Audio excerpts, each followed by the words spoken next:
네, 안녕하세요. 별별 한국사 능력검정시험 고급 담당하고 있는 금별쌤 최태성입니다. 역사는 최태성! 이번 내가 밀렸다. 이번엔 내가 이 길가 이게 팍 안 나가네. 여러분이 좀 센 것 같았어요.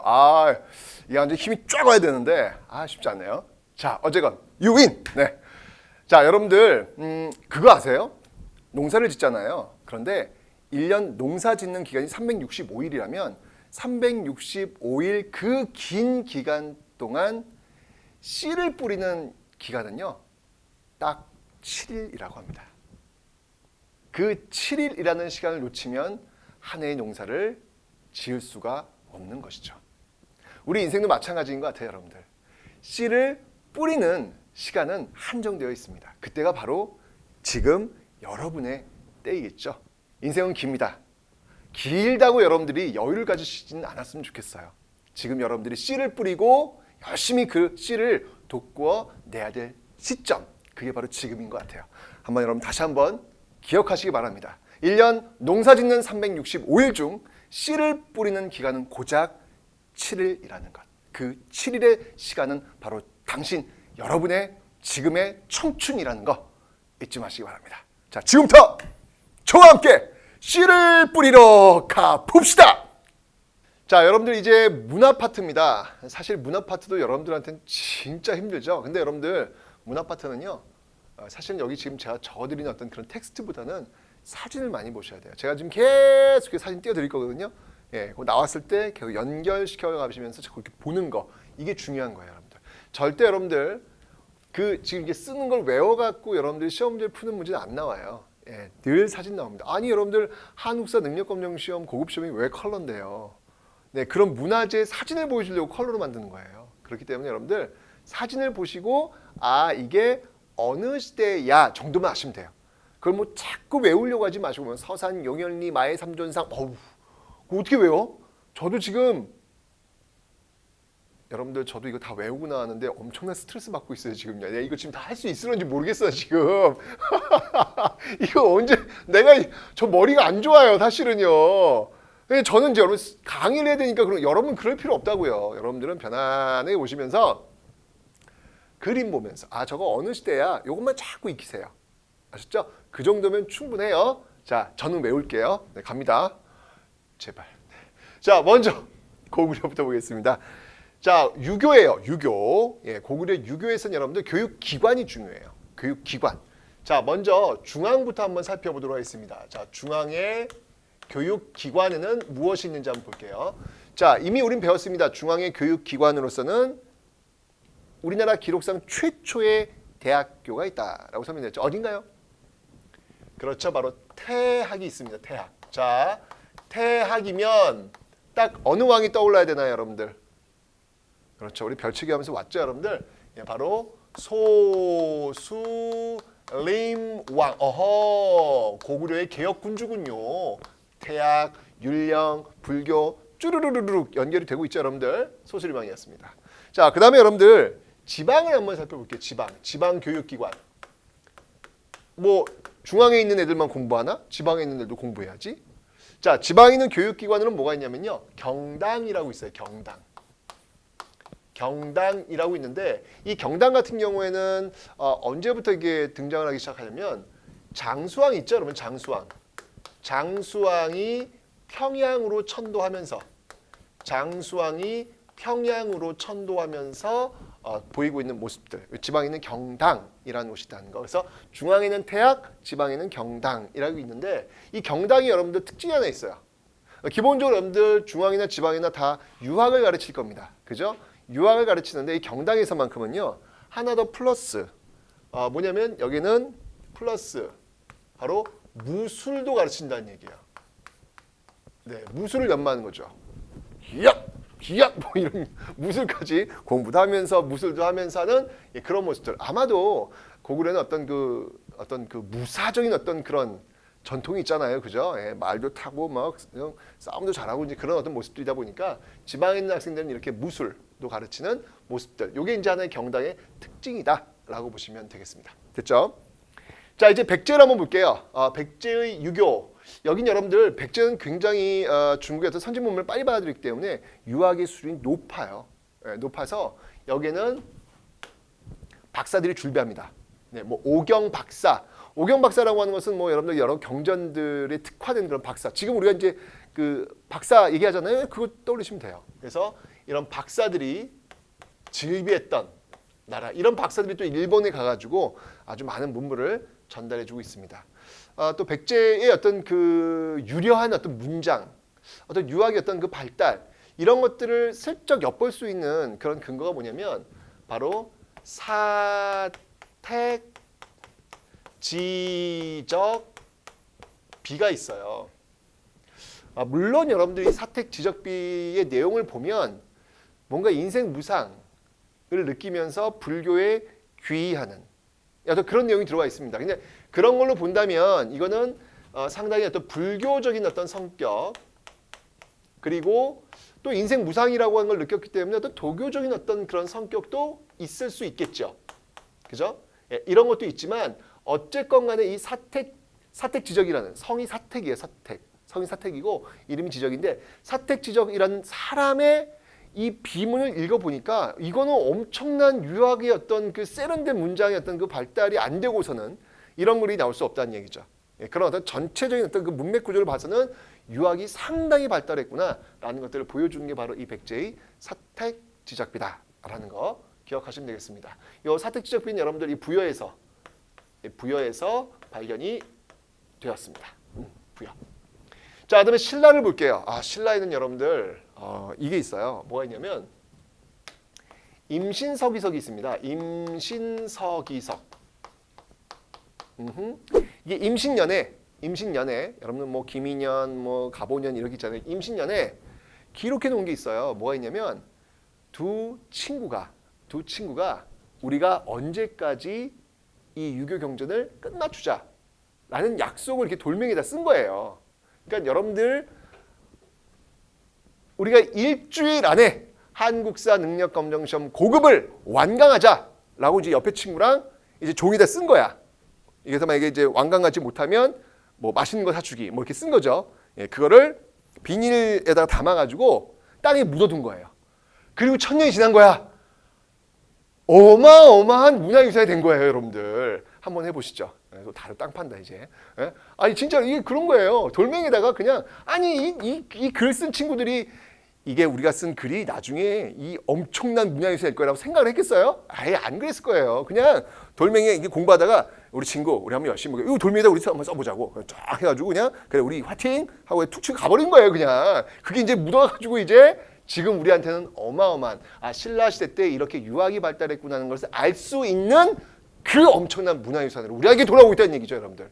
1000년 뒤에 사람들이 이 당시에는 한국사 능력검정 시험이라는 그 시험 제도가 있었는데 이게 뭐 고급, 중급으로 나눠가지고 이런 것들을 또 배울 거 아니야, 그죠? 역사는 그런 거예요. 사람들이 살아온 안에 그 흔적, 그 발자취들이 남아서 고스란히 역사로 남는다는 거. 네.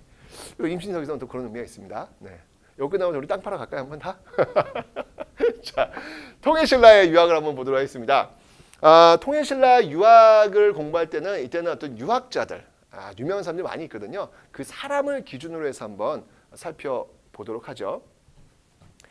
이 통일신라 유학의 대표적인 인물들을 한번 보면요.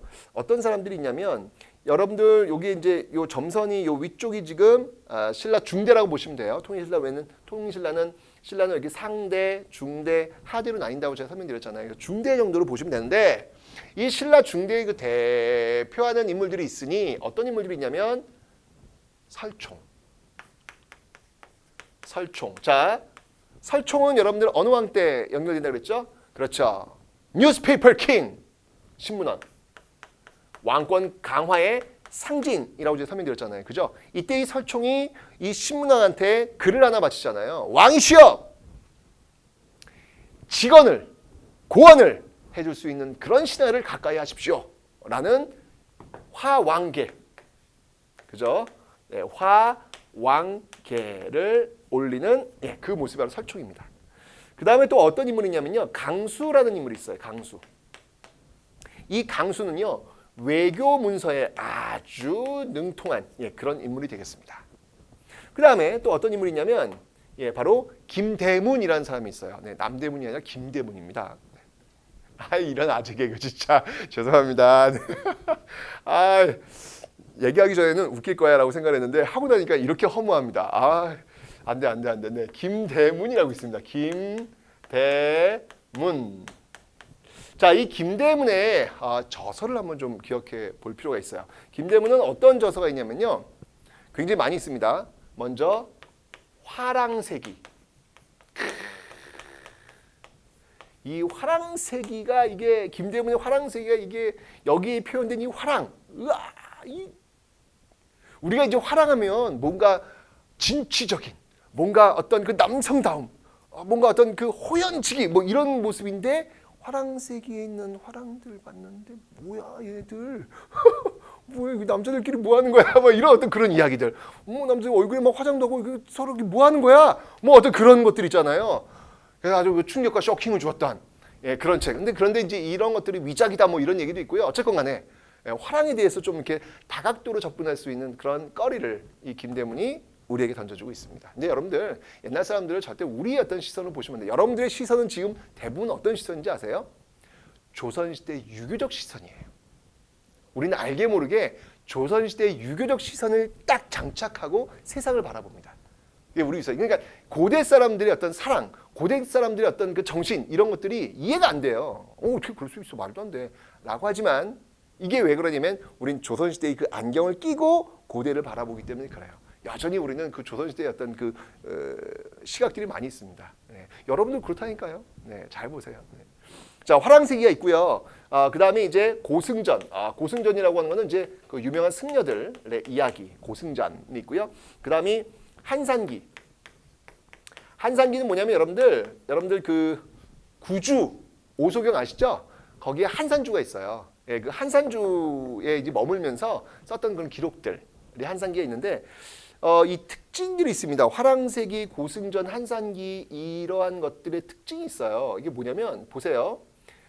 한산기 우리 지역이죠. 우리나라 신라의 지역이죠.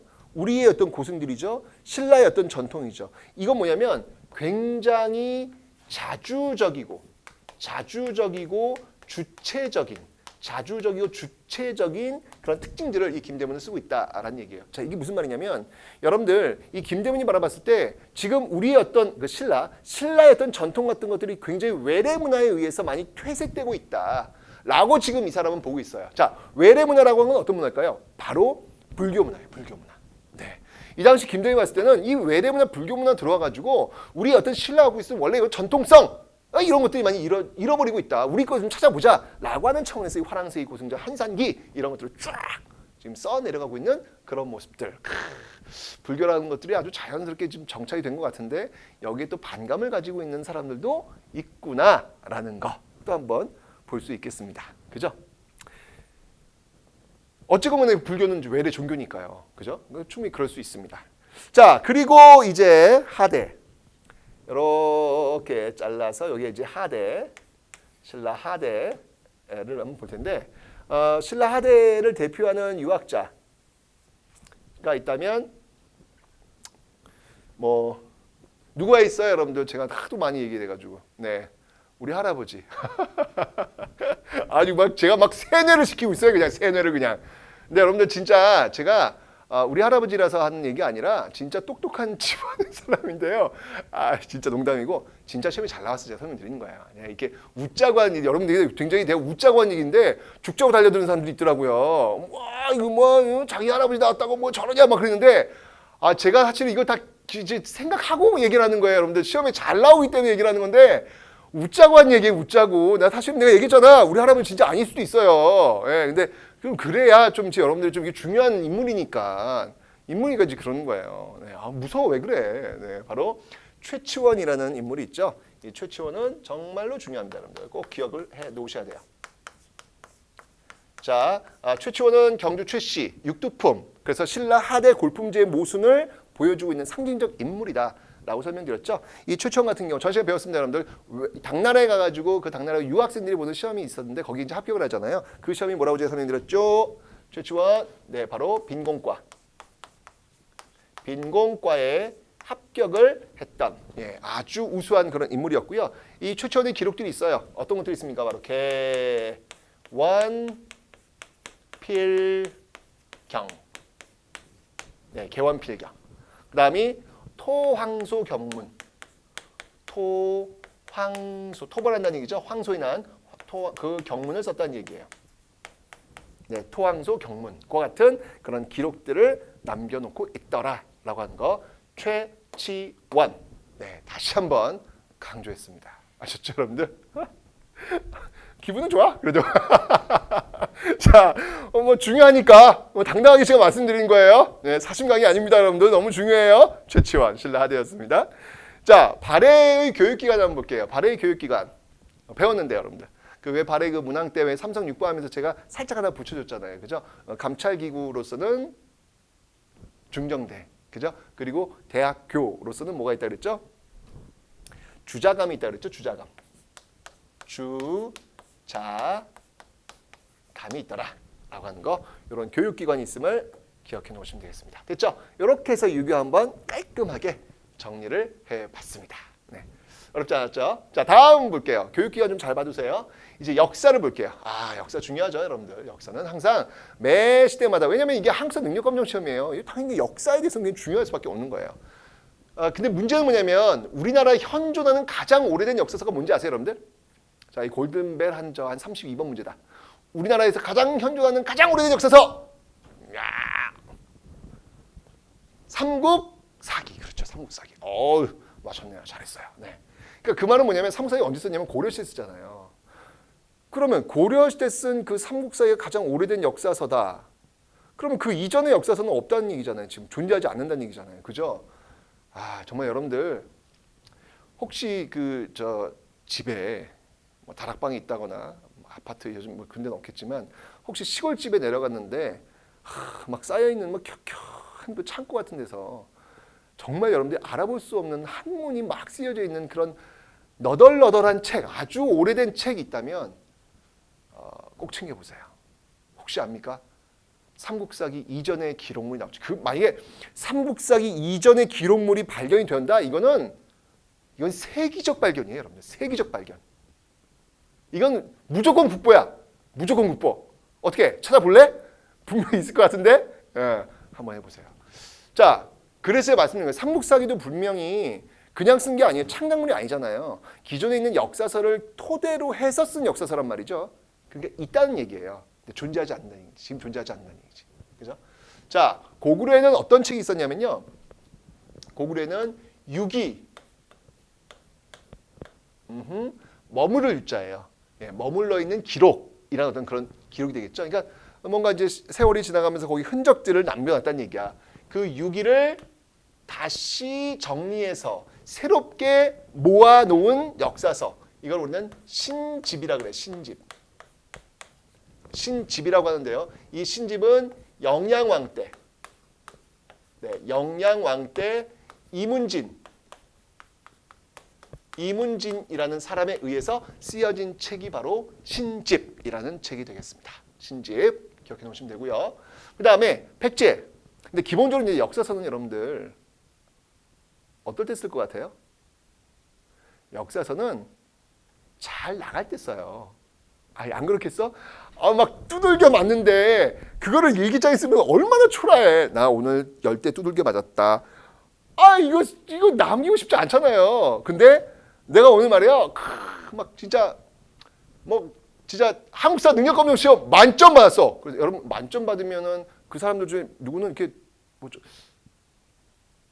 어디 외국 가는 것 같은데 보니까 그런 상이 있는 것 같은데 이렇게 뽑아가지고 어쨌건 간에 그런데 뽑혔다는 얘기예요. 그러면 여러분들 만점이면 전국 1등 아니에요, 1등. 이거 장원급제 아니에요. 그러면 뭔가 쓰고 싶은 거야. 저기 뭐냐, 그렇더라고요. 한국사 능력검정 시험 여러분 보러 가시면 그 교실에서 교재가 다 선생님 책이 거의 대부분이에요. 다들 그렇게 남으셔. 아니 어떻게 주변에 다 선생님 책이에요? 이제 그러더라고요. 그러면서 한국사 능력검정 시험을 보고 그 합격증 있잖아요. 그걸 갖고 오시더라고요. 왜냐면 그 합격증에다가 제 사인을 받고 싶다는 거예요. 오세요. 제가 해드릴게요. 진짜 기념되잖아요. 선생님 강의 열심히 들었고 그걸로 합격받았고 그거는 인생에서 한 번쯤은 남겨보고 싶은, 저라면 그럴 것 같아요. 거기다 딱 내가 열심히 들었던 선생님의 어떤 사인까지 딱 받아놓으면 그거는 깔끔한 거야. 내 인생에서 큰 하나의 획을 긋은 거잖아요. 그죠? 큰일 났네. 이거 또 분당 또 줄 서겠네 또 이거. 아, 우리 연구소에 큰일 났네. 자, 어쨌건 오세요. 해드릴게요. 기쁜 마음으로 해드리겠습니다. 문제는 뭐냐면 역사서라고는 그렇기 때문에 뭔가 찬란한 자신의 어떤 모습들을 쓰고 싶을 때 쓴단 말이죠. 여기도 마찬가지예요. 백제 신라 같은 경우에도 백제 여러분 전성기 왕이 누구예요? 근초광이잖아요. 그죠? 그 근초광 때 역사서를 남깁니다. 자, 그 역사서가 뭐냐면요. 바로 서기라는 역사서를 남기는데 이때가 이제 어느 왕 때냐면 근초광 때. 근초광 때 박사 고흥이라는 사람을 통해 가지고 서기라는 역사서를 남기고 싶은 거예요. 근초광 막 요동 이제 요서 지역까지 그리고 규슈까지 게다가 동진과 교류하면서 그리고 고구를 때리고 고국 원앙을 전사시키고 마한까지 병합했던 와우! 백제 이런 시기 어디 있었냔 말이에요. 이거 남기고 싶단 말이야. 너 역사 써라. 고흥 통해서 써라. 쓴단 말이에요. 이런 역사서가 있다는 얘기죠.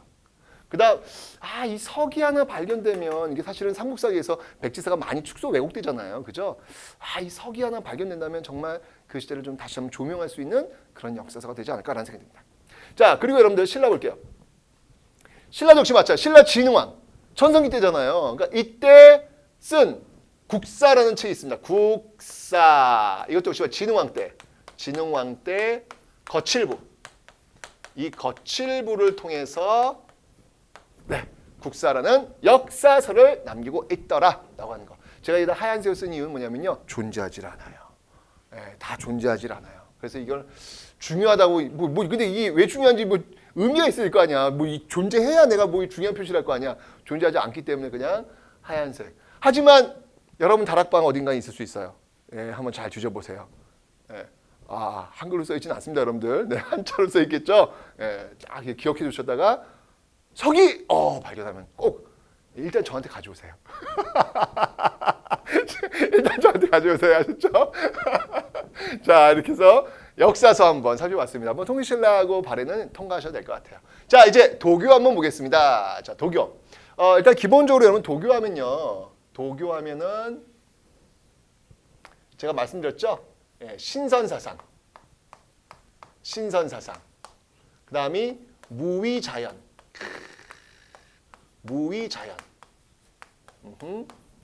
신선사상, 무위자연.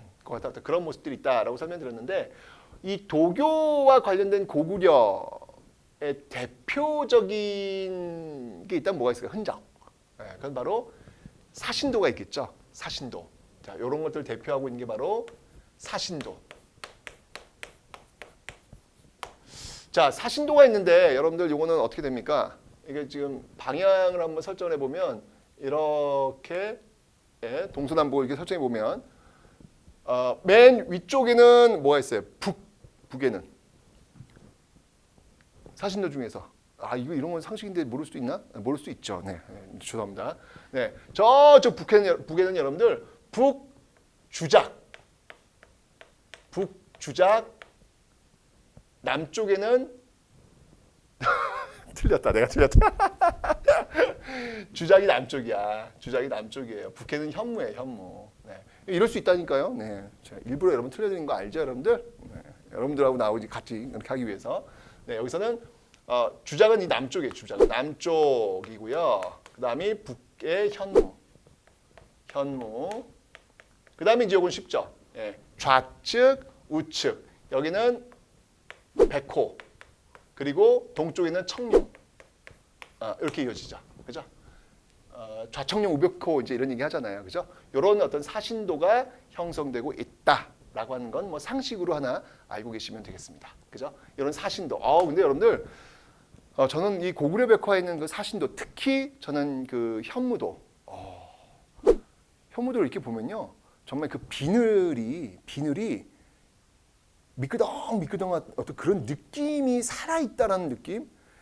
야, 이게 정말 한 1500년 전에 어떤 그런 남아있는 흔적일 텐데 어쩜 그렇게 그 오랜 시간 동안을 이렇게 리얼하게 남겨있는지 그저 놀라울 따름입니다. 정말 여러분 찬찬히 보세요. 그러니까 우리 어떤 그림을 볼 때는 여러분 기본적으로 좀 찬찬히 보는 게 필요해요. 찬찬히 이렇게 보면요.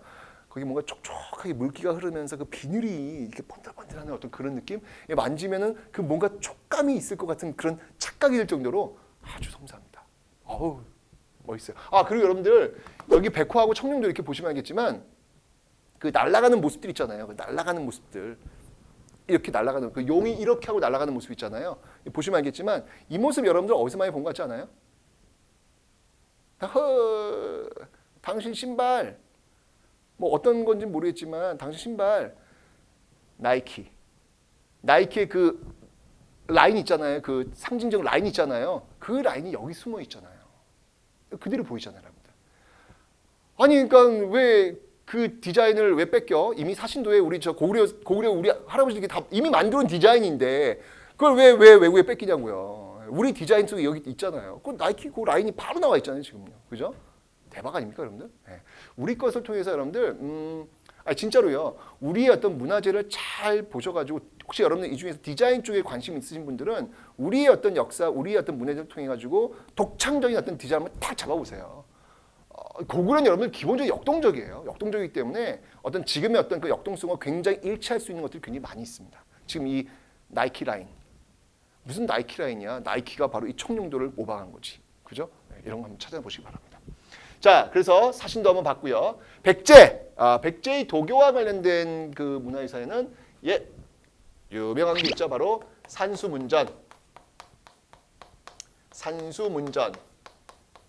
얼럭 벌럭 이렇게 예, 얼럭벌럭 튀어나와 있는 요 산수문전. 요거 이제 그 바닥에 깔려져 있는 타일 같은 예, 그런 역할을 하는 거거든요. 예, 보시면 알겠지만 잘 보시면 여러분들 신선이요. 예, 신선이 이렇게 저 마당 청소하다가 이렇게 싹 들어간 장면도 보입니다. 잘 찾아보세요, 여러분들. 네. 그 다음에 이 유명한 역작이 하나 있죠. 금동대향로. 이건 정말 정말 제가 이 그 부여 이거 이제 어디서 발견되면 부여에서 발견되거든요. 발견되는데 제가 정말 이 금동대향로를 보면요 너무너무 멋있어요. 어떻게 이런 걸 이 당시에 만들었을까? 여러분들 이 금동대향로에서는 이게 뭐냐면 그 안에 지금 향을 집어넣는 거예요. 자 보세요 지금. 네, 지금 향을 피우면 이렇게 연기가 올라오죠. 오, 뭐야 이거 갖고 있는 사람 누구야? 뭐 왕일 것 같아요. 이 귀한 거를 그죠? 여기 그 조각들을 보면요, 신선이 낚시하는 모습, 신선이 머리 감는 모습, 뭐 아주 다양한 신선이 막 악기를 타고 있는 모습들, 그 다양한 신선들의 세상을 쫙 보여주고 있습니다. 내가 정말 금동대향로 속에 들어가고 싶어. 나 저렇게 살고 싶어 진짜. 얼마나 멋져. 예? 그런 모습들이 쫙 펼쳐지는 신선의 세계가 펼쳐지고 있는 모습. 그런데 이 금동대향로가 여러분들 어떻게 발견된지 아세요? 진흙 속에 처박혀 있는 상태. 지금 사진 보세요. 네. 이렇게 처박혀 있는 상태에서 발견이 됩니다. 이 엄청난 귀한 이 금동대향로가 왜 진흙 속에서 발견됐을까? 진흙 속에서 발견되었기 때문에 우리가 만날 수 있었던 거예요. 왜냐하면 이게 진흙 속에서 있지 않았으면 산화돼가지고 존재하지 않았을 거예요. 진흙 속에 있었기 때문에 공기와 차단되었기 때문에 1500년 이상을 지금 우리 버틸 수 있었던 것이거든요. 이거 대단한 것이죠. 그런데 이게 왜 진흙 속에 있을까? 저는 그런 것 같아요. 이게 지금 나당연합군이 막 밀려오고 있는 상황이었어요. 밀려오니까 여러분들 집에 불나면 제일 급한 거, 제일 좋은 거 하나 들고 나가잖아요. 그죠? 똑같아요. 누군가가 그 백제의 그 보물이라고 할 수 있는 금동대향로를 들고 튄 거야. 막 튀었다는 거면 뛰었겠죠. 뛴 거야. 뛰다가 도저히 안 되겠어. 바로 뒤에까지 말발굽 소리 들린 거예요. 안 되겠다라고 일단은 쳐박아두고 나중에 찾으러 온다. 표시 이렇게 해놓고 이렇게 가다가 하고 돌아가신 거야. 이제 금동대향로를 아는 사람은 아무도 존재한 게 아니겠죠. 그러다가 시간이 흐르고 1000년이 흐르고 1200년, 1300년이 흐르고 우리의 손에 의해서 발굴된 거죠. 정말 이게 진흙 속에서 발견됐을 때 그 담겨있을 스토리라고 하는 것들을 한번 생각해보면요 놀랍습니다. 자, 어쨌건 이 금동대향로 기억하시면 되겠습니다. 신라는요, 제가 이미 앞까지 설명드렸죠. 화랑도. 이 화랑도를 한번 도교와 좀 연결시켜 보시라. 그래서 이 신채호의 난가사상, 신채호의 난가와도 연결이 될 수 있는 그런 모습들 한번 여러분들이 기억해 놓으시라 그랬습니다. 자, 이게 도교의 모습 공부해봤습니다. 자, 이제 불교입니다. 본격적으로 불교에 대해서 한번 살펴볼 텐데요. 자, 고구려의 불교. 고구려 불교. 요건 이제 누가 어느 왕 때 어디에서 들여왔느냐. 요것만 이제 기억하시면 될 것 같아요. 자, 고구려 불교는 여러분들 누구에 의해서 소용이 되죠? 그렇죠. 바로 소수리망. 네, 소수리망, 율령, 불교, 태학 다 소수리망 개혁 군주로서의 모습이 보인다. 어디에서? 중국 전진으로부터 이 불교가 수용되었다라는 거 봐주시면 되고요. 그 다음에 백제 같은 경우는 어느 왕 때죠, 여러분들? 백제는 침류왕 때. 백제는 침류왕 때. 어디로부터? 여기는 동진. 동진으로부터 불교가 수용되고 있더라라고 하는 거 봐두시면 되겠습니다. 신라는 여러분들 어느 왕 때예요? 신라 중요하죠, 여러분들. 신라는 법흥왕. 신라는 법흥왕. 이 불교 같은 경우 여러분들 이게 백제 같은 경우에 침류왕 때 이게 불교가 들어오잖아요. 그 불교를 일본에 전한 왕, 성왕 때 불교가 또 이제 일본에 전래가 될 겁니다. 자, 어쨌든 이 법흥왕 같은 경우는 여러분들 우리 이미 공부했어요. 예, 법흥왕 때 뭔가 어떤 불교를 어떤 믿게 해주기 위해서 어떤 기적 같은 어떤 일을 보인다라고 했죠. 누구와 함께? 이차돈과 함께. 그래서 이차돈 순교와 연결을 하셔야 된다라고 설명드렸는데 이게 얼마나 여러분들 이 신라라는 나라가 불교에 심취했느냐면 이 법흥왕이 여러분들 제가 얘기했죠. 이 법흥왕, 율령, 법 이렇게 연결하시면 안 된다고 그랬어요, 여러분들. 그죠? 물론 법흥왕한테 율령 반포했지만 여기서 이야기하는 법은 그런 의미가 아니에요. 바로 불법을 얘기해요. 불법. 우리가 이야기하는 어떤 민법, 상법 같은 그런 의미의 법이 아니라 불법을 얘기하는 거예요. 부처님의 설법을 얘기하는 거거든요. 그 부처님의 설법을 얘기해가지고 이 법흥왕 이름을 지었는데 이때부터 이게 지금 그래서 불교식 이름이에요. 불교식 이름. 불교식 이름. 얼마나 이 왕실에서 심취되어 있는지 여러분들 좀 확인하실 수가 있는 거예요. 그래서 이 불교식 이름이 언제까지 가는 거예요, 여러분들? 진덕 여왕까지.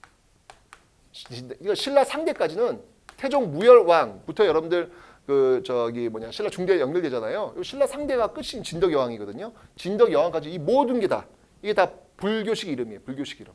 그러니까 그 중간에 있는 여러분들 왜 진흥왕도 역시 마찬가지로 불교식 이름이에요. 다 불교식. 그러니까 얼마나 불교가 중요하게 여겼는지 볼 수 있겠죠. 그래서 여러분들 이 불교의 어떤 특징들을 한번 살펴보면요. 이 고대 불교의 특징을 보시면요. 굉장히 왕실에서 아주 중요시 여기고 있어요. 왕실 불교예요. 왕실 불교고요.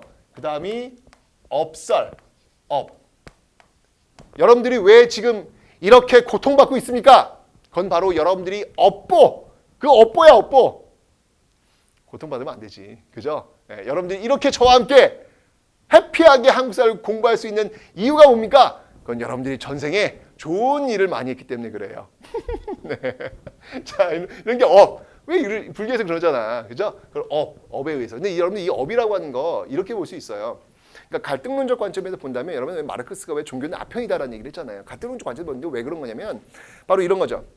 분명히 지금 신라라고 하는 나라는요. 골품제도라고 하는 어떤 폐쇄성이 있는 어떤 그런 신분제도 분명히 있습니다. 아무리 능력이 뛰어나도 올라갈 수 없어요. 그런데 능력이 뛰어나도 올라갈 수 없는 사람들 불만을 뭘로 무마시키는 거예요? 종교적인 힘으로 무마시키는 거예요. 너 왜 그런 천한 자리에 있는지 알아? 전생에 죄를 많이 졌기 때문이야. 이건 당연한 거야. 즉 우리 사회의 모순이라고 하는 것을 종교라는 미명하에 당연한 질서로 받아들이도록 만드는 것이죠. 불만 세력을 잠재울 수 있는 그런 기능으로도 작용할 수 있다라는 거예요. 가정론적 관점에서 본다면 그렇다는 얘기죠. 이런 게 있고요. 그 다음에 철저하게 여러분들 호국불교예요. 네, 호국불교의 성격을 갖고 있다. 이건 뭐 어느 나라나 공통적인 어떤 그런 모습들, 여기 특히 삼국시대의 어떤 불교의 특징들이다라고 하는 것. 특히 이런 모습들은요, 삼국시대 불교의 특징들이다라는 것을 다시 한번 강조를 하겠습니다. 됐죠? 자, 이제 통일신라로 넘어가겠습니다. 이게 뭐 사실은 이제까지는 어떤 그 왕실 중심의 귀족 중심의 어떤 그 불교였다면 이제 이 통일신라 오면 얘기가 좀 더 달라져. 좀 더 확산되는 그런 모습을 보이고 있습니다. 어떤 인물들을 중심으로 해서 한번 살펴보도록 할게요. 먼저 통일신라 특히 이제 문무왕 때 통일신라 통일을 어떤 그 초석을 놓았던 그 문왕이잖아요. 통일 출발했던 왕. 그 문왕 때 활약했던 그 승려가 있어요. 너무 유명한 승려죠. 그 승려는 바로 그 이름도 유명한 원효대사입니다. 원효대사. 자, 이 원효대사 같은 경우는 여러분들 일단 기본적으로 종파로 본다면 정토종. 이 정토종은 당연히 아미타 신앙과 연결이 됩니다. 뭔 소리인지 하도 모르겠죠, 여러분들. 제가 설명드릴게요. 여러분들 부처님은요 한 분만 있는 게 아니에요. 그러니까 예수님은 기독교는 유일신 사상이죠, 그죠? 그러니까 불교도 유일신. 아닌데 선생님 그 저기 뭐냐 절에 가면요 부처님 혼자 앉아 계신데요. 그거 다 똑같은데요? 네, 똑같지 않아요, 여러분들. 네, 그러니까 교회 가면 왜 십자가 있는 예수님 다 똑같잖아요, 그죠? 네, 절에 가면 부처님이 다 그 똑같은 게 아니에요. 달라요, 불교는요. 불교는요, 그 부처님마다 하는 역할들이 다 있어요. 예를 들면, 그러니까 간판을 봐야 돼, 주소를 봐야 돼, 주소를. 딱 보면 여기에 뭐 이제 아미타, 극락전 같은 데가 있어. 극락전. 예를 들면 극락전이야. 극락전에는 딱 어느 저 부처님이 계시냐면 아미타불이 있어요. 왜냐면 극락은 일종의 천국이죠. 죽어서 천국이잖아. 그 극락 세계를 다스리고 있는, 관장하고 있는 부처님은 아미타불이에요. 아미타불. 그리고 현재 세상에서 뭔가 어떤 소원을 좀 여러분 빌 거 아니야. 제발 한국사 능력검정시험 1급 맞게 해주세요 라고 기도할 거 아니에요. 그런 소원을 들어주는 분이 계세요. 자, 그분은 누구냐면 관세음 보살이에요. 보살은 뭐냐고요? 보살은 약속을 하는 거예요. 내가 현재 살고 있는 모든 사람의 소원을 다 들어주고 나서 부처가 되겠다. 서원이라고 하는 약속이라는데 그 약속을 하고 나서 이제 부처가 되는 것이죠. 그러니까 부처가 되기 전 단계야. 현재 있는 사람들의 소원을 다 들어주는 거야. 관세음보살. 그러니까 여러분들 한국사 능력검정시험 고급 맞고 싶어요? 고급 합격하고 싶어요? 네, 그러면 주소를 잘 찾아가셔야 돼요. 아미타불을 찾아가면 거기는 극락세계 관장하시는 분이기 때문에 주소가 안 맞지. 관세음보살한테 가서 절을 해야 되는 거예요. 알았죠, 여러분들? 주소를 잘 찾아가셔야 합니다. 심지어는 지옥에 빠진 사람을 이렇게 건져주는 역할을 하는 지장보살님이 또 계세요. 지장보살. 그 지장보살을 모셔놓은 곳인데 명부전이라는 곳이 있습니다. 예, 거기 주로 이제 지장보살이 있는데 거기는 이제 주로 이제 죽은 사람이 이제 돌아가시면 이제 극락세계 갈 수 있도록 뭐 제사도 지내고 이제 뭐 그런 어떤 공간이에요. 예, 특히 그 지장보살전에 가셔서 여러분들이 한국사 능력검정시험 고급을 원하시는 건 정말 주소가 잘못된 겁니다. 아셨죠, 여러분들? 예, 주소를 잘 찾아가셔야 돼요. 그러니까 이 정토, 극락 정토잖아요. 극락 정토, 천국이란 말이에요. 천국. 당연히 정토종이니까 아미타 신앙하고 연결될 수밖에 없는 거죠. 그죠? 예, 원효는 간단해요, 여러분들. 이 앞에 있는 이 왕들, 귀족들이 중심이었던 그 불교는 뭐였냐면 글씨를 공부를 해야 돼, 글씨를. 한자를 공부를 해야 어떤 부처님과 만날 수 있을 거 아니에요. 그죠? 그러니까 기층 백성들은 부처님을 만나고 싶을래야 만날 수가 없어요. 그들의 종교일 뿐이야, 그들의 종교일 뿐이야. 그런데 원효는 그게 아니야. 다 필요 없어, 다 필요 없어. 간단해. 부처님 만나고 싶어? 그러면 이렇게 외워. 나무아미타불 이것만 외워. 그러면 부처를 만날 수 있어. 힘들고 어려울 때 아미타불 아미타불 외쳐. 그러면 만날 수 있어. 가만 있어봐. 이거 어느 분이 저 대선에 나오셔가지고 막 했던 거 비슷하네요. 그죠? 나의 눈을 봐. 막 이러면서 원효도 역시 마찬가지로 여러분들 아미타불만 외쳐. 그러면 다 극락세계 갈 수 있어.라고 하는 것이죠. 그러니까 글씨를 읽지 못하는 정말 그렇지만 너무 이 현실 세계에서 너무나 고통받고 있는 그런 사람들한테 마음의 위안을 줄 수 있는 그런 통로를 열어준 인물이 바로 원효라는 이야기죠. 아미타불을 통해서. 그죠? 그런 의미에서 참 원효는 이 불교의 대중화를 이뤄냈던 그런 승려라고 볼 수 있겠습니다. 근데 여러분들 원효가요. 이런 어떤 그 기층 민중들과의 어떤 그 교류 여기에만 그친 게 아니라 정말 엄청나게 뛰어난 지금으로 본다면 거의 뭐 교수급의 이 불교 이 이론이 아주 빠삭한 그런 인물입니다. 자, 이때 이 원효는요 기본적으로 어떤 그 종파를 하나로 이 세상의 어떤 갈등 뭐 이런 것들을 하나로 묶어내려는 어떤 그런 모습들을 굉장히 많이 보여요. 그래서 원효의 어떤 그 이론을 본다면 뭐 예를 들면 원흉회통 사상, 원융 회통. 원이에요, 원. 하나로 융합해가지고 회 만나서 통하는 거. 다 통하는 거야, 이게. 원융회통. 그 다음이 일심사상. 하나의 어떤 마음으로 바라볼 수 있는 어떤 모습들. 그리고 이런 것들을 논문으로 쓰는 게 있죠. 신문, 화쟁론. 이거를 여러분들 이렇게 읽더군요. 신문화쟁론 이렇게 읽더라고요. 신문화쟁론 이렇게 읽는데 그게 아니야. 신문이야, 신문. 10개의 문이란 얘기예요. 10개의 문인데 어떤 것? 화쟁. 서로 화합하고 서로 싸우는 어떤 이런 것들을 하나로 묶어낼 수 있는 10개의 통로, 10개의 문을 얘기하는 거예요. 그런 어떤 방법론을 지금 이야기하고 있는 게 바로 신문화쟁론이다라는 겁니다. 바로 이런 모습들을 통해 가지고 하나로 융합하려는 모습들. 그래서 이제 나중에 이제 여러분 고려시대 가면요, 의상이라든지 또는 진율이라든지 전부 다 선정교정 통합의 출발점이 바로 이 원효의 어떤 그 모습들을 보이고 있더라라는 거 기억하시면 되겠습니다. 그 다음에 이제 원효의 베프 있죠. 예, 함께 당나라에 유학을 가서 불법을 구하려고 했는데 어느 날 갑자기 잠을 자는데 너무 목이 말랐어. 그래서 원효가 물을 찾는데 물이 없는 거야. 그러다가 뒤에 있네.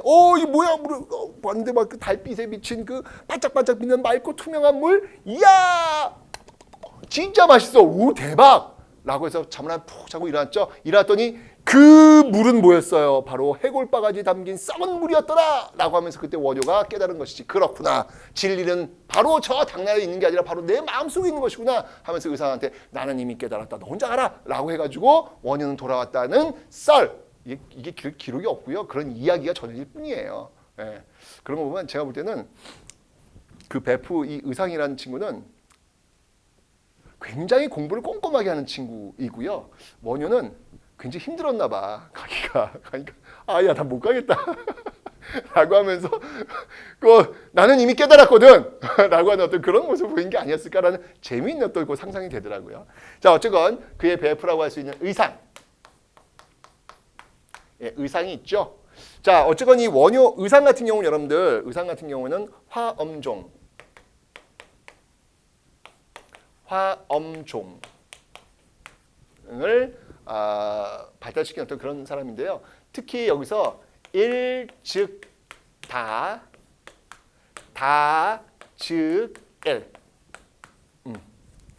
이거 뭐냐면 하나가 다, 만을 다자예요. 하나가 전부요, 전부가 하나다. 뭔 소리야 이게. 어려울 것 같죠?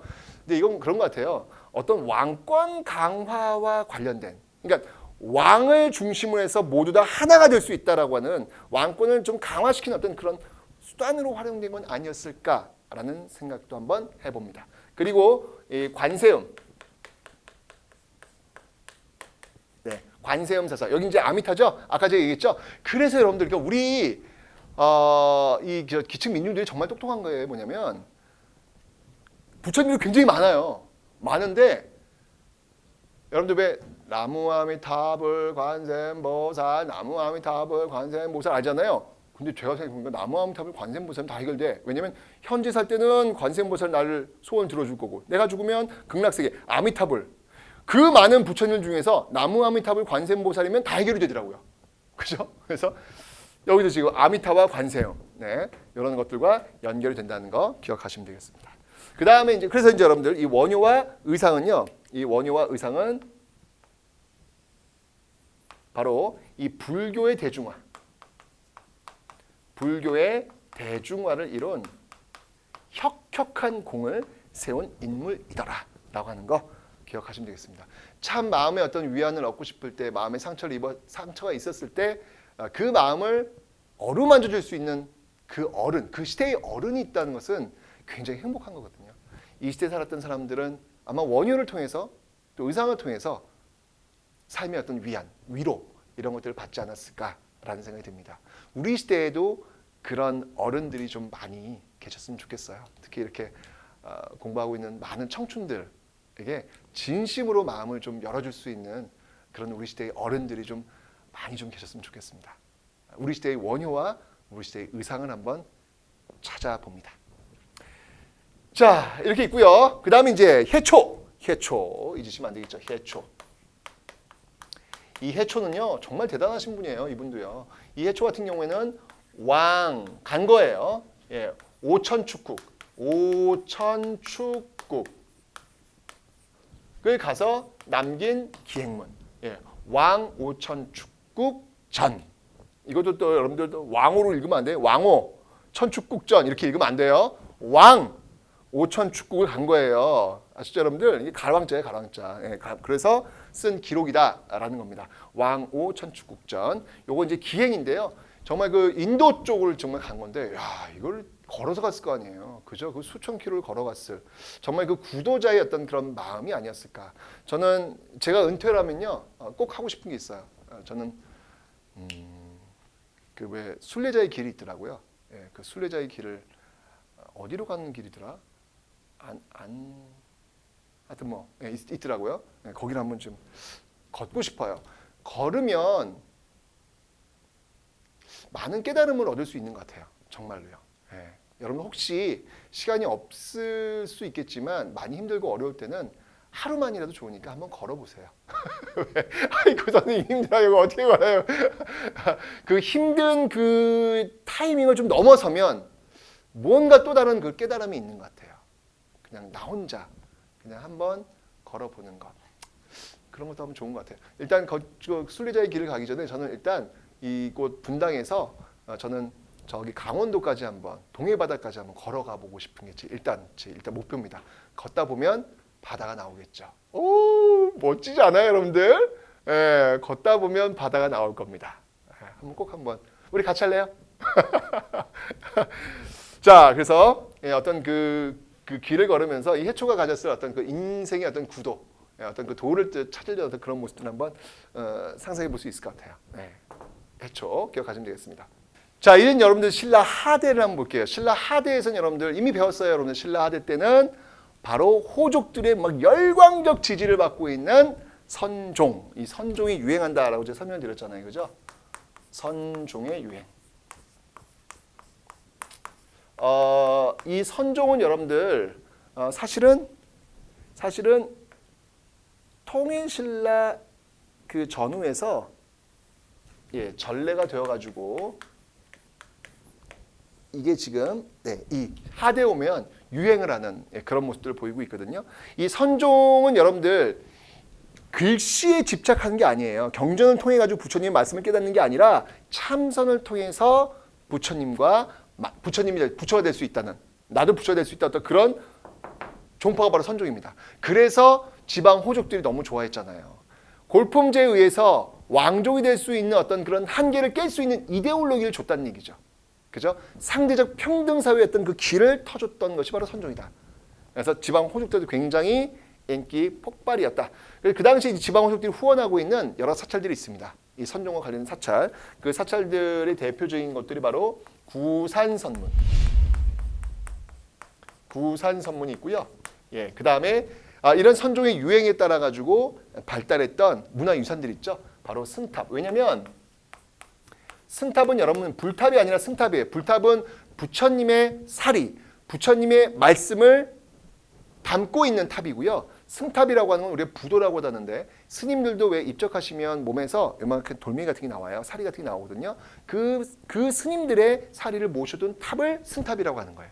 왜냐하면 이 선종에서는 참선이 중요하기 때문에 그 참선을 지도해주는 스승이 굉장히 중요한 역할을 합니다. 그래서 그 스승을 기리기 위해서 이런 승탑들을 세우기 시작하는 얘기예요. 그러니까 선종의 유행과 승탑은 이렇게 관련이 있다라는 거 봐주시면 되겠습니다. 됐죠? 자, 이제 불상을 한번 보죠. 불교 어떤 문화유산이라고 볼 수 있는데 이 불상, 삼국시대에 아주 공통적으로 등장하는 불상이 있어요. 그게 뭐냐면 바로 금동, 미륵, 보살, 반가, 아이고 길다, 사유상. 네, 금동, 미륵, 보살, 반가, 사유상. 자, 보살이니까 아직 부처가 되기 전이잖아요. 그죠? 부처가 되기 전이잖아요. 그러니까 약속을 했다는 얘기예요. 다 약속을 한다고 제가 설명드렸어요. 어떤 약속했냐면 이 미륵보살은 뭘 약속했냐면 나는 아주 먼 미래에 도탄에 빠진 그 중생들을 구원해 주겠다라고 라고 하는 약속을 해요. 관세음보살은 지금 현재 살고 있는 사람들의 소원을 들어주겠다는 약속을 했다고 그랬잖아요. 이 미륵보살은 아주 먼 미래, 그러니까 메시아예요. 메시아적인 어떤 그런 약속을 한 거야. 그래서 이 금동 미륵보살이 반가부좌를 틀고 이렇게 고민하고 있는 거예요. 어떻게 돛단에 빠진 중생들을 내가 구원할 것인가를 고민하고 있는 모습. 이게 바로 반가사유상의 모습이죠. 정말 그윽합니다. 네, 정말 어떻게 이런 걸 만들 수 있을까 할 정도로 참 멋지다라는 생각이 들어요. 이와 똑같은 모습을 한 게 바로 여러분들 일본에 있죠. 네, 일본에는 목조입니다. 우리는 청동인데요. 저쪽은 목조죠. 근데 일본도 역시 마찬가지로 참 멋있어요. 그 나무가 주는 또 품격이 있습니다. 나무가 주는 또 따뜻함이 있거든요. 예, 어떤 그런 그 상대방의 어떤 그 각각의 나라의 어떤 그 고유한 어떤 그 문화유산들을 가지고 이렇게 멋지게 표현하고 있는 문화유산을 보면 이 가슴이 떨려요. 아주 멋있습니다. 자, 어쨌건 이런 금동 미륵보살 반가사유상이 삼국시대 공통적으로 보이고 있다는 거 기억해 두시고요. 그 다음에 이제 각국의 어떤 대표적인 어떤 불상들을 한번 살펴보도록 하겠습니다. 자, 뭐가 있냐면요. 고구려 같은 경우에는요. 금동 연가 7년 명 열애입상. 네, 이게 뭐냐면 금동으로 만든 건데요. 연가 7년이라고 하는 것들이 새겨져 있는 열의 입상, 서 있다는 이야기죠. 예, 부처, 열에 서 있는 어떤 그런 상이다라는 거예요. 굉장히 좀 작은 어떤 모습이지만 그 뒤에 글씨가 새겨져 있다는 것이죠. 고대는 기록이 많지 않은데 이런 기록들을 통해 가지고 이게 언제 만들어지고 왜 만들어졌는지를 알 수 있는 아주 귀한 문화유산이 되겠습니다. 연가 7년 명 열의 입상이 있습니다. 특히 여러분 불상들을 보시면 알겠지만 이제 백제도 한번 보고 이제 설명드릴게요. 백제 같은 경우에는 서산 용현리 마에 삼존상이 있죠. 서산 용현리 마의 삼존상. 여러분들 이거 외우지 마세요. 이거 어떻게 외워? 전 지금 저도 이거 외우는 거 참 신기해요. 이 머리 나쁜 제가 어떻게 이걸 다 외우고 있는지 모르겠지만 어쨌건 여러분들 서산 용현리 마의 삼존상이라고 하는 것들 요즘 사진 보시면 알겠지만 아주 예뻐요. 이게 왜 예쁘냐면 이게 참 묘해요. 그러니까 여러분 이게 잘 보시면 옛날에 이 서산 그 용현리 마의 삼존상에 비바람을 막기 위해서 그 위에다가 지붕을 이렇게 씌워놨어요. 지붕을 씌웠는데 이 서산 용현리 마의 삼존상은 여러분들 백제의 미소라고 할 정도로 그 미소가 아주 그윽하거든요. 저를 많이 닮았어요. 죄송합니다. 제가 많이 닮았죠. 네. 아이고 이분은 지금 연세가 지금 거의 1000년이 넘으신 분인데 어떻게 감히 어쨌건 왜요? 왜 갑자기 그래? 내 미소 어때서? 네, 비슷합니다, 여러분들. 네. 그런데 지붕광을 딱 씌워놨는데 놀랍게도 그 백제의 미소, 그 그윽한 미소, 살짝 웃고 있는 그 미소가 사라져 버립니다. 이게 어떻게 된 일일까요, 여러분들? 이게 왜 그런 거냐면 여러분들 잘 보시면요, 이 눈덩어리, 이 윗두껍이요, 이게 툭 튀어나와 있어요. 툭 튀어나와 있는 이유가 뭐냐면 자연광을 받았을 때 그 빛에 의해서 그늘이 생기면서 눈과 미소가 생기는 거거든요. 근데 그걸 지붕을 딱 씌워버리는 순간 그게 싹 사라져 버리는 거예요. 그러니까 문화유산을 잘 보존한다라고 하는 것은 그냥 단순하게 비바람을 맞지 않으면 돼 라는 식으로 만들면 안 된다는 이야기죠, 여러분들. 서산용현리 마의 삼존상이었습니다. 백제의 미소라고 불리는. 그래서 여러분들 여기 지금 또 이제 신라도 하나 제가 적진 않을게요. 뭐 이렇게 있는데 베리 삼존불이라고 있어요. 저쪽 그 신라 경주에 보면 남산에 올라가는 그 입구 쪽에 있는데 여기도 마찬가지로 여러분 보시면 알겠지만 이 삼국시대 불상의 특징은 뭐냐면요, 살짝 웃고 있다는 거예요. 살짝 웃고 있다는 거예요. 아마도 그런 거 아닐까요, 여러분들? 이건 추측인데 불교가 처음 들어왔습니다. 이거 외래 종교잖아요, 그죠? 근데 외래 종교를 믿으려고 하는데 불상을 믿어야 되는데 불상이 막 무서워. 굉장히 불친절하게 생겼어. 그냥 막 권위주의죠. 그렇게 생겼어. 그러면 그 앞에 서고 싶겠어요? 아닐 것 같아. 뭔가 친숙함과 친근감을 주기 위한 어떤 그런 장치들, 그런 모습들이 살짝 그 미소로 답하고 있는 게 아닐까. 네. 너희 소원이 무엇이냐? 두려워하지 말라. 너희 모든 소원을 들어주겠다. 라고 하면서 이게 이제 여러분들 이게 시므의 여원인이라는 어떤 요 손 모양을 보면 알 수 있어요, 여러분들. 손 모양을 보면 그 부처가 어떤 부처인지 알 수 있거든요. 이게 바로 시므의 여원인이에요. 두려워 말라. 너희 소원을 다 들어주겠다. 라고 하는 어떤 그런 의미거든요, 여러분. 이게요. 굉장히 이런 걸 알고 있으면 그게 푸근한 거야. 아, 저게 지금 저 부처님이 지금 나의 손을 다 들어주겠다고 하거든요. 한국사 고급 능력 검정 시험 검정 고급 맞게 해주세요. 뭐 이런 거 자동적으로 이렇게 나오게 만든다는 얘기죠. 예, 그런 의미에서 상당히 아주 그윽한 미소. 이게 바로 삼국시대 불상의 특징이다라고 하는 거 기억해 두시면 되겠습니다. 됐죠? 자, 통일신라로 와 보면요, 이때는 이제 불상이 조금 이제 분위기 좀 달라집니다. 그 대표적인 게 뭐냐면 바로 그렇죠. 석굴암 본존불. 오호. 자, 석굴암 본존불. 여러분 석굴암 본존불에 대한 기억이 어떤 게 있나요? 저는 이 석굴암 본존불에 대한 첫 경험, 첫 기억, 전 정확히 알고 있습니다. 새벽에 정말 너무나도 눈뜨기 힘든 그때 우리 선생님이 저를 발로 뻥뻥 차면서 야 일어나! 올라가야 돼! 올라가야 돼! 올라가야 돼! 라고 해서 아 선생님 힘들어요 라고 해서 겨우 일어나가지고 끌려서 걸어서 그 산을 타고 올라갔던 그런 기억. 거기 봤더니 어떤 그 유리창 앞에 어떤 돌로 만든 그 부처가 딱 이렇게 있더라고요. 저게 나한테 과연 어떤 의미가 있는 거야. 아 미쳐 내가 저거 몰랐어. 이렇게 갔던 기억이 납니다. 네. 그땐 몰랐죠. 고등학교 수학여행 갔을 때 경주에 갔을 때 그때는 이제 거기까지 차가 안 올라가고요. 걸어 올라갔거든요. 예, 그래서 저 석굴암 본존불에 대한 첫 경험은 너무 정말 힘들었어요. 네, 근데 그 이후에 석굴암 본존불을 이렇게 타나샤시 알아가면서 보니까 완벽이라고 하는 것, perfect. 그 perfect라고 하는 단어를 어디다 써야 될까? 궁금하시죠, 여러분들? 여기다 쓰는 거예요.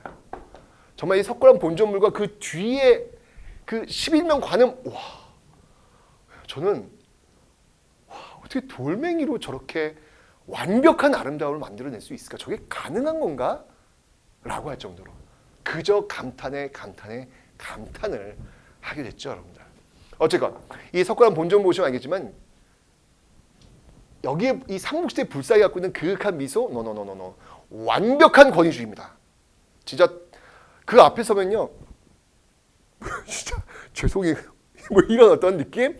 그러니까 이건 바로 통일신라 시대 때 어떤 제가 얘기했잖아요. 왕이 곧 부처라고 하는 어떤 그런 모습들 속에서 왕의 모습을 닮은 왕이 완벽히 군림하는 그런 어떤 시대적 분위기를 바로 이 불상에 담아두고 있는 것은 아닐까라는 생각이 드는 것이죠. 왕을 닮은 부처, 석굴암 본존불 기억하시면 되겠습니다. 됐죠?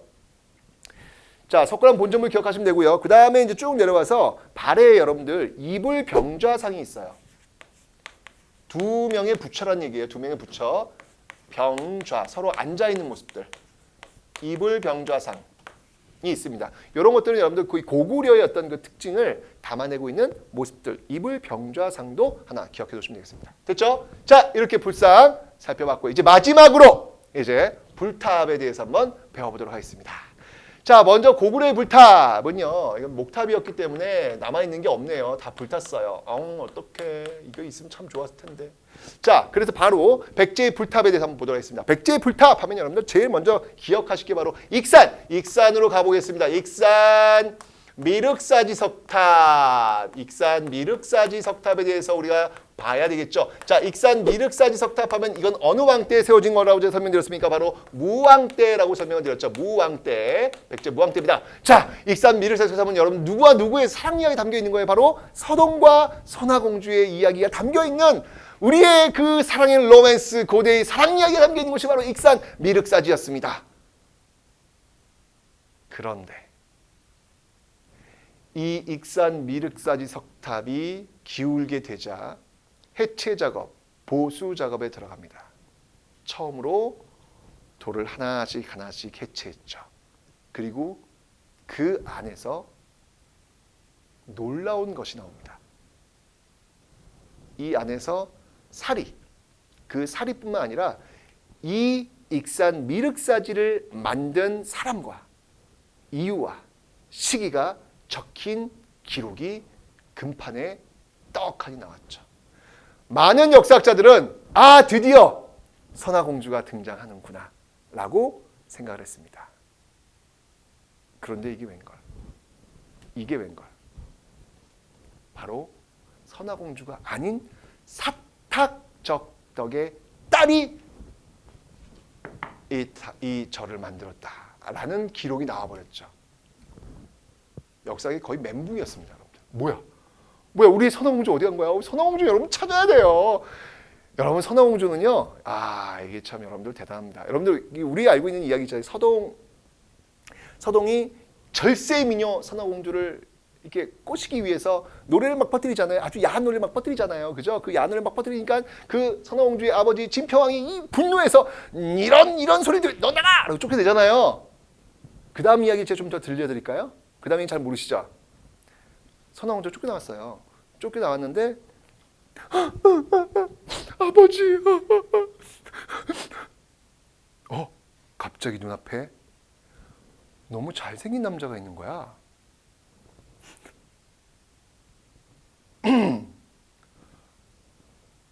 바로 그날 밤 그 둘은 사랑에 빠집니다. 선화공주가 대쉬를 한 거예요. 사랑에 빠진 거예요. 그 다음날 아침 선화공주가 그때서 비로소 그 남자에게 이름을 물어봐요. 근데 너는 이름이 뭐니? 라고 물어보는 거예요. 그때 그 남자가 저는 서동입니다. 라고 해서 이야기가 되는 거예요. 여러분들 이게 이렇게 되는 거예요. 그러니까 서동이라고 하는 사람이 선화공주를 취했다라고 하는 관점이 아니라 어떻게 보면요. 여러분들 선화공주가 서동을 취한 거예요. 고대 여성의 굉장한 특징입니다. 여러분들. 그러니까 제가 항상 얘기했지만 우리는 이 조선의 관점을 가지고 자꾸 이 과거를 보려고 한다는 얘기죠. 근데 고대 여성들은요. 굉장히 진취적이에요. 사랑도 여러분들 수동적인 모습이 아니라 능동적인 모습으로 잘생겼어. 좋아. 사랑할 수 있잖아요. 이게 근데 우리 시대에 이제 그런 얘기를 하면 뭐야 쟤 여자가 왜 저래 이런 식의 그런 그 관점들이 있잖아요. 이거 굉장히 조선 시대적 사고 방식으로 바라보기 때문에 그렇게 나오는 거거든요. 고대 여성들은 그렇지 않아요. 굉장히 그런 진취적인 여성들의 모습들 평강공주라든지 선화공주라든지 낙랑공주도 없지 마찬가지. 자기 사랑을 위해서 아버지 부부 짓잖아요. 가능한 거예요. 왜? 내가 사랑하니까. 여러분들 저는 정말 우리 그 자라는 아이들한테 그 신데렐라 백설공주와 같은 수동적인 어떤 왕자를 기다리면서 왕자의 키스를 기다리면서 그런 거 말고 전 정말 우리 시대 우리 고대의 공주들에 대한 이야기를 좀 더 많이 들려줄 필요가 있지 않을까. 인생의 어떤 그 능동적인 주체적인 이런 모습들을 적극적으로 발굴해서 알려주는 게 필요하지 않을까라는 생각을 한번 해봅니다. 익산미륵석탑. 어쨌건 그런 선화공주예요. 그런 선화공주가 지금 사라진 거야. 그러니까 여러분들 기록이라고 하는 것, 역사라고 하는 것, 진실이라고 하는 것 이런 것들이 과연 무엇일까? 한번 저는 익산미륵석탑을 통해서 그런 걸 알게 되더라고요. 우리가 당연한 거라고 했던 그 진실이 그렇지 않을 수도 있다는 가능성은 꼭 달고 다녀야 된다는 거. 내가 알고 있는 지식은 늘 100% 옳다라고 하는 것들은 굉장히 위험하다고 하는 거. 이런 걸 통해서 알 수 있는 것 같아요. 근데 역사학계에서 이제 약간 좀 멘붕이었다가 요즘 좀 정신을 차리고요. 아니야, 그래도 선화공주를 잃어버릴 수는 없어라고 해서 이제 이렇게 얘기를 하고 있죠. 선화공주가 익산 미륵사지 석탑을 먼저 발원을 했어요. 했는데 일찍 돌아가신 거라. 그래서 그 뒤를 이어서 사탁적덕의 딸이 이걸 만든 거라. 그리고 기록을 남긴 거라. 그러니까 선화공주는 허구 인물이 아니다. 뭐 이런 식으로 얘기는 하고 있는데 약간 아직은 좀 더 연구를 해봐야 될 것 같아요 지금. 자, 어쨌건 이렇게 문화유산들은 엄청나게 스토리들이 많아요. 저는 문화유산을 여러분들 여기 지금 이게 시험 보려고 외우지만 나중에 한 번쯤은 저는 문화재를 보는 것은 인생을 한번 좀 보기 위해서. 여러분들 익산 미륵사지 석탑 우리가 본다고 생각하세요? 저는 그렇지 않더라고요. 익산 미륵사지 석탑이 우리를 바라보는 거더라고요. 익산 미륵사지 석탑의 나이는 여러분들 무려 1500여 년. 어마어마한 나이입니다. 그 탑 앞에 얼마나 많은 사람들이 왔다 갔다 했을까요?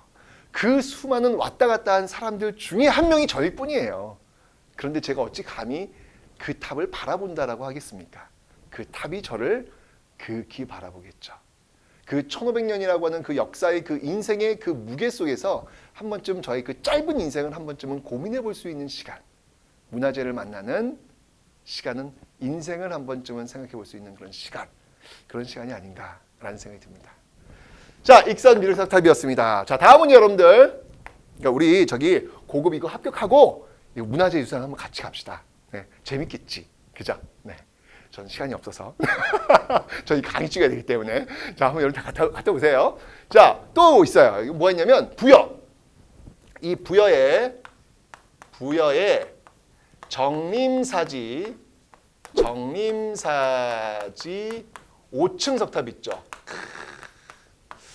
여러분들 요 탑이요 왜 중요하냐면 이 익산 미륵새 석탑의 어떤 의미로 본다면 이 탑은 이 목탑에서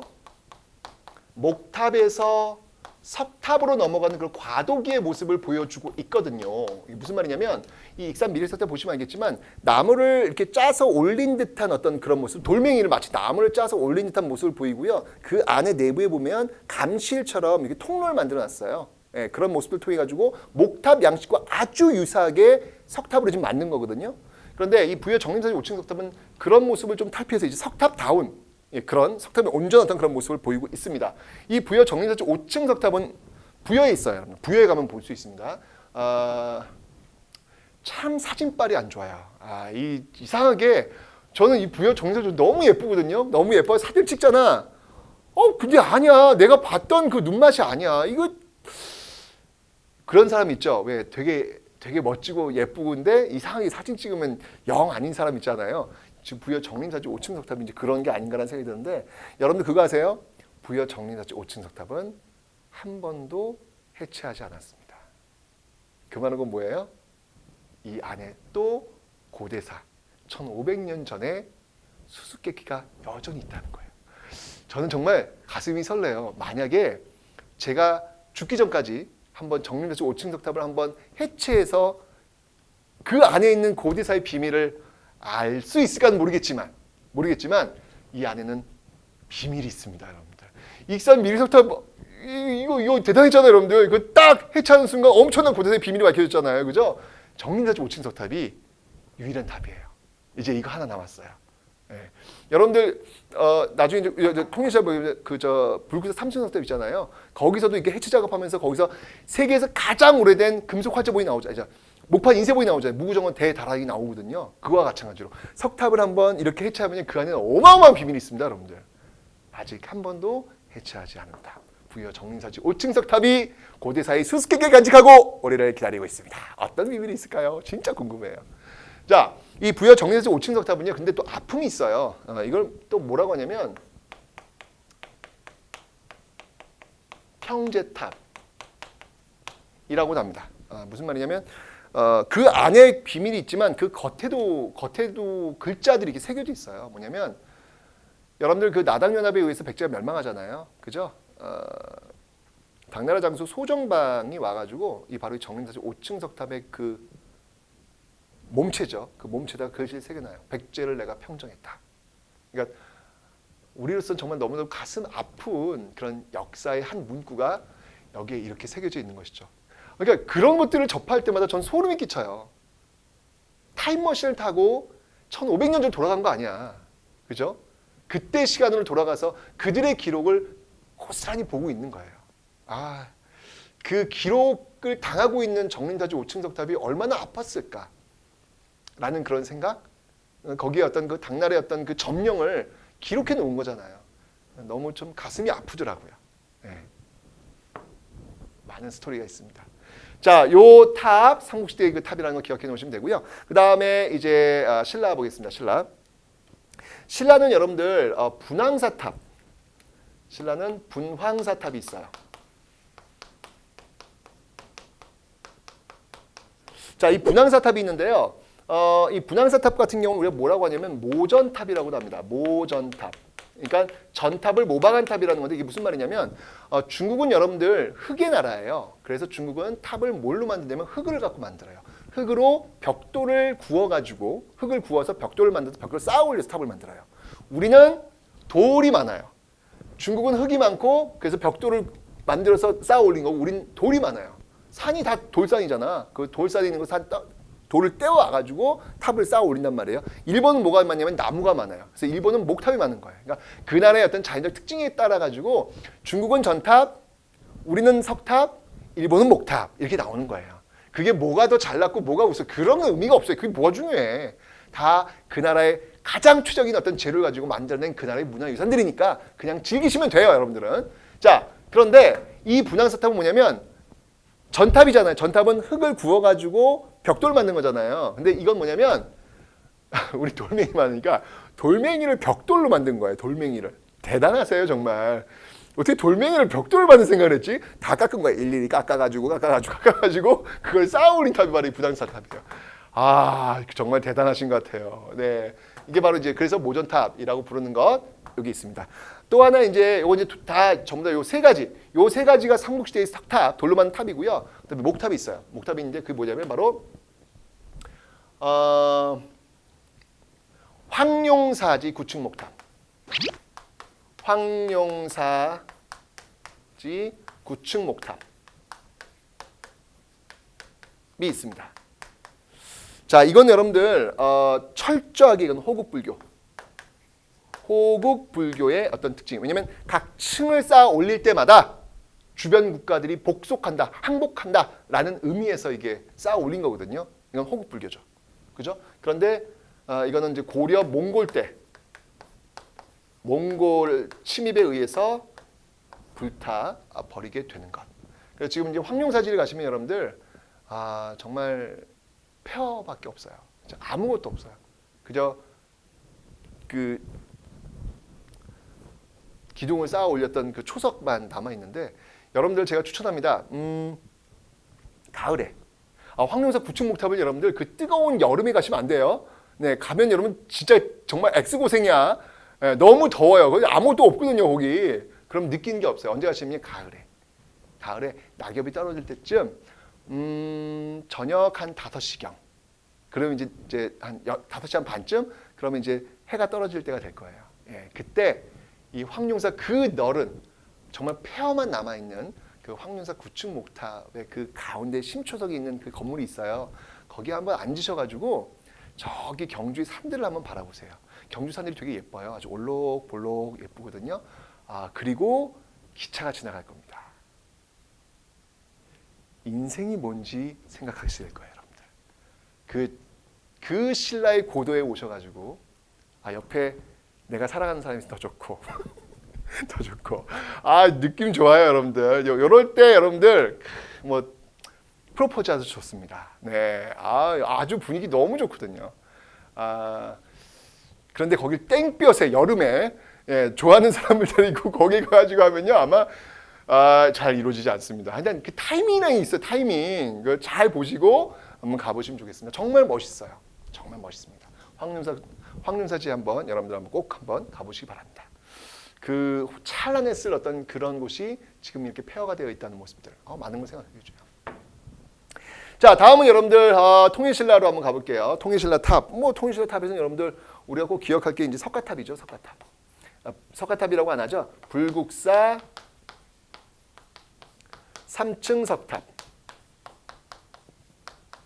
우리는 다른 말로 이것을 석가탑 또는 무영탑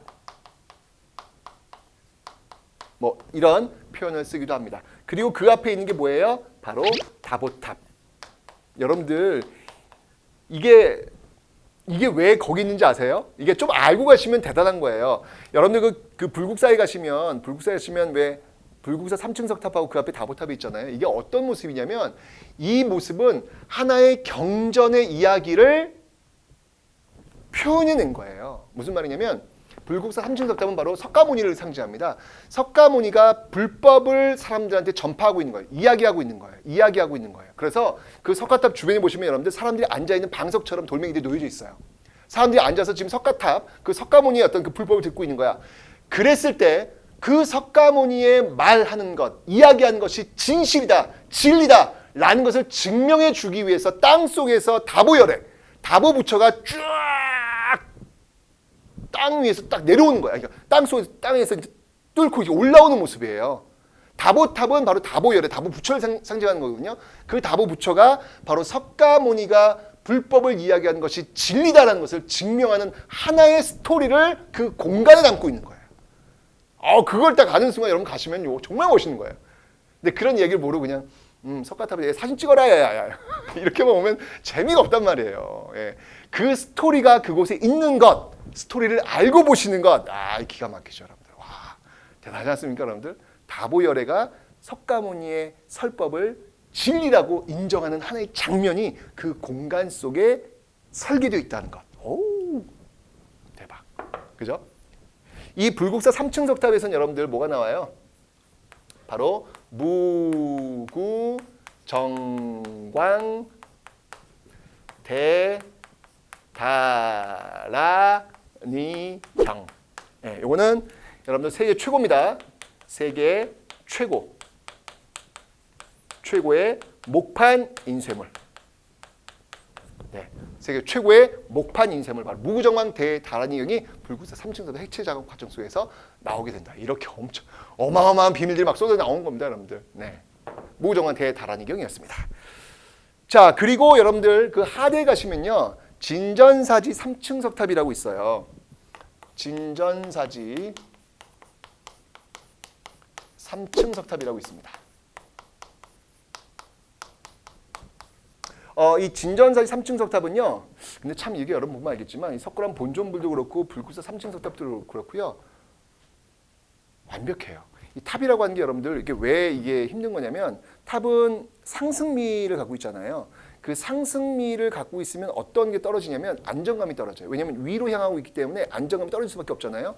근데 이 불국사 3층 석탑은요, 그 상승미와 안정감을 완벽하게 갖추고 있기 때문에 굉장히 자연스러워요. 근데 여기서 살짝만 틀어지면요, 약간 보기에 좀 부자연스러운 거죠. 이 불국사 3층 석탑이야말로 정말 절정에 있는 모습들, 석굴암 본존불 완벽, 그러니까 두 개는요, 정말 이 시대는요, 완벽해요. 제가 얘기했죠. 퍼펙트라고 하는 단어를 어디서 써야 될까? 바로 여기 쓰는 거예요, 여기. 완벽해요. 시간이 흘러가면서 살짝씩 무너집니다. 진전사의 3층 석탑 한번 여러분 사진 보시면 알겠지만, 살짝 불국사 3층 석탑에 비해서 살짝 좀 약간 비율이 좀 떨어진 듯한 그런 느낌이 들죠. 예. 그러니까 그 시대가 또 이제 지나간 거야. 예. 또 시대가 지나가면 또 거기 또 순응해야지. 요 진전사의 3층 석탑에는요, 요 탑 그 면에다가 이 불상, 그러니까 그 조각들이 있어요. 여기 조각들을 이렇게 새겨 놓은, 예, 그런 어떤 특징들이 있다라는 것도 하나 받으시면 되고요. 그다음에 이제 여러분들 승탑이 또 유행을 합니다. 이때 여러분들 대표적인 승탑, 하대니까 바로 철감선사 승탑. 대표적인 게 바로 철감선사 승탑. 예, 여기 지금 사진 나오고 있죠, 여러분들? 이게 바로 철감선사 승탑. 이 승탑 하나도 정말 어떻게 이렇게 정말 정교하고 이렇게 아름답게 만들었을까 할 정도로 아주 수작 중에 수작. 여러분들 이 명작은요, 그 디테일이 있습니다. 네, 명작의 디테일. 이런 것들을 여러분 하나씩 봐두는 것도 좀 좋지 않을까라는 그런 생각이 드네요. 발해 같은 경우에는요, 이제 석등, 예, 석등이라든지 뭐 석등 같은 거, 이것도 이제 굉장히 고구려의 어떤 그 모습을 닮아가지고 굉장히 아주 웅대하고 커다란, 예, 그런 모습들을 보이고 있습니다. 네. 아이고, 이렇게 문화 파트 제가 얘기했는데요. 여기 제일 중요한 내용들 뭐가 있는지 한번, 예, 확인을 한번 해보도록 하겠습니다. 자, 먼저 여러분들 유교부터 한번 볼게요. 유교에서는 뭐 역시 이제 대학교가 뭐가 있는지를 봐두셔야 되겠죠. 예, 바로 태학, 소수리망 때 만들었다는 태학 기억해 놓으시면 되고요. 지방에 있는 경당이 있다는 거 봐두시면 되겠습니다. 그래서 쭉 보시면 되고요. 네, 신라 하대 때 최치원. 중요해서 그런 거야, 중요해서. 예, 최치원. 예, 기억해 놓으시면 되겠습니다. 예, 이렇게 보시면 되고요. 그 다음에 제일 또 중요한 내용들이 있다면 역사 이런 게 있다는 거 봐두시면 되고요. 도교, 와우, 도교 이거 너무 중요하죠, 여러분들. 사신도, 그다음에 산수문전, 그다음에 금동, 대향로 다 중요한 것들. 이 도교를 보여주고 있는 그런 근거들이 되겠습니다. 꼭 기억해 두시면 되겠습니다. 불교, 예, 불교 이제 어느 왕 때 들어왔는지 봐두셔야 됩니다. 소수리망 때, 고구려는 소수리망, 백제는 침류왕, 신라는 법흥왕 때 공인하는, 예, 그런 모습들이 있더라라는 거. 그리고 이제 원효, 이 불교의 또 대중화에 앞장섰던 인물 원효를 여러분들이 잊지 않으시면 되겠습니다. 됐죠? 신라 하대 때는 이 선종이 유행했다는 것, 그래서 구산선문이 있다는 것, 요거 받으시면 되겠네요. 됐죠? 그다음에 불상들은 여러분들 요거 사진 보시고요. 이게 어느 시대에 있는 불상인지만 딱딱딱 보시면 돼요. 그다음에 불탑, 또 역시 마찬가지로 근데 특히 이제 여러분들 불탑은요 정말 시험에 잘 나와요. 익산 미륵사지 석탑, 그다음에 부여의 정림사지 5층 석탑, 정말로 시험에 잘 나오는 것들이니까 꼭 기억해 두시고요. 통일신라 탑으로서는 이 불국사 3층 석탑이 있다는 것 봐두시면 되겠네요. 됐죠? 자, 이렇게 해서 여러분들 이제 문화 파트 첫 번째 시간이 끝났습니다. 저는요 그냥 문화 파트 할 때가 제일 행복해요. 예. 왜냐면 그 문화 파트를 하면서 이야기들이 굉장히 많이 있거든요. 재밌는 이야기 정말 많이 있거든요. 제가 경험한 것도 많이 있고요. 예. 한번 여러분들 단순히 시험을 보기 위해서 외우려고 하지 마시고요. 여기 있는 곳을 다 한 번씩은 꼭 한번 가보시기 바랍니다. 예. 굉장히 여러분들 좋은 인생을 한번 생각해 볼 수 있는 그런 시간이 될 겁니다. 자, 고대 문화 파트 여기서 끝난 게 아니고 다음 시간도 이와 같이 아주 재밌는 스토리를 가지고 제가 여러분들을 찾아뵙겠습니다.